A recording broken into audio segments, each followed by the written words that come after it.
Në ndërkohë, besimi në Zot dhe praktikimi i fesë janë shumë shpesh tek njerëzit pak më larg. Disa persona besojnë shumë në Zot edhe i larguan veprave të këqija duke u thirrur në besimin në Zot, por që praktikimin, faljen, agjërimin i kanë më të mangëta ose më të rralla. A ndikon agjërimi tek ta persona që të jenë një hap para më afër Zotit dhe të ndërtojnë karakterin e besimin e tyre pastaj? Besimi në Zot është një prej faktorëve kryesor të suksesit të njeriut në jetën e kësaj bote. Njeriu me besim ka mbështetje të fortë në të gjitha proceset, në të gjitha fazat e zhvillimit, e ndjen atë forcën, e ndjen atë fuqinë e jashtme që e ka prej Zotit dhe ndjen atë motivin jo vetëm për jetën, po dhe motivin për atë çfarë synon në rrafshin individual apo në rrafshin profesional. Kështu që njeriu me besim çdo gjë e përballon ma lehtë. Dhe populli ynë fatbarësisht i është kthyer me të madhe besimit në Zot. Dhe dëshmia më e mirë është edhe tash në muajin e bekuar të Ramazanit, kur ne po na vjen me shëtit para kohës së iftarit, edhe pse koha e iftarit është koha kur njerëzit kthehen prej punave, e shoh në kryeqytet se si po zbrazet, edhe në lagjën në ku jetoj atje ka rruga B, atje gjithë ka të llovi. Në të gjitha hyrjet e daljet e asaj rruge, megjithatë në kohën e muajit bekuar të Ramazanit, në kohën e iftarit sikur të gjithë mbyllen nëpër shtëpitë e tyre apo nëpër restorane, nëpër lokale, edhe e ndjejnë kanë atë ngrohtësinë e sofrës apo tryezës së iftarit. Që do të thotë populli ynë përgjithësi me besu beson. Edhe mbas statistikave të fundit e kemi pasë se pjesa dërmuese janë deklaruar se janë besimtar musliman, në pjesë tjetër janë edhe të besimeve tjera.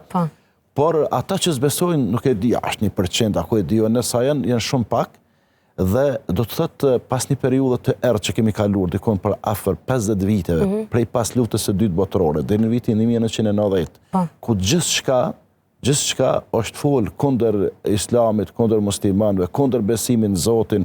Njerëzit që kanë besuar në Zotin i kanë quajtur njerëz, domethënë të prapambetur, njerëz primitiv, njerëz të pangritur intelektualisht e kështu me radhë.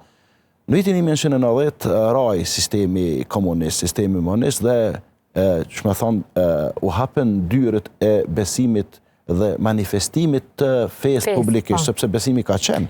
Edhe për para dhe ajo është gjë shpirtërore, askush më të ndati me besu në Zotin, por të është ndalu me falë namazin, të është ndalu me agjerue, dhe prej bijve dhe bijeve të këtij populli dhe vendi ke pas të atil që ka detyruar fëmijën 10 vjeçar apo 15 vjeçar me prish Ramazanin.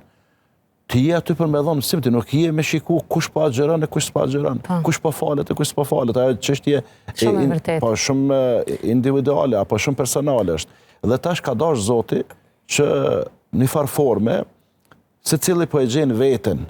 Na nuk kemi edhe kundër atyne që mendojnë ndryshe. Po të paktën ata të mos na pengojnë neve në fen ton apo në praktikimin e fesë, edhe të largohen nga paragjykimet. Të largohen nga paragjykimet se njeriu nëse praktikon fen nuk do të thotë se ty njerëzit të kanë pagu për mu fal apo për mu agjerue. Ti agjeron tash e udhëheq emisionin të njëjtën pagë e kije. Po, absolutisht. Absolutisht nuk ndikon ajo, absolutisht. As që intereson ndoshta atina punëdhënësit tënë se çka po bën ti apo agjeron apo falesh ajo.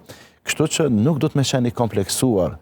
Do të më qenë rahat, do të më qenë komod me identitetin tënë. Edhe ato kombëtar, edhe ato fetar. Sikur dikush e ke poshtë i kompleksuar çka na shqiptar që kemi mbetë të izoluar e kështu, të kisha qenë kështu ashtu. Jo, kjo është kundërshtimi për zgjedhjes së Zotit. Se për me qenë na qështu që shemi, nuk e kemi përzgjedh na, as ngjyrën, as gjatësinë, e as trashësinë, as ato, po i ka përzgjedh dikush tjetër. Kështu që besoj që vitet që vinë do të jenë edhe më të mira se sa këto që po i lëm pas.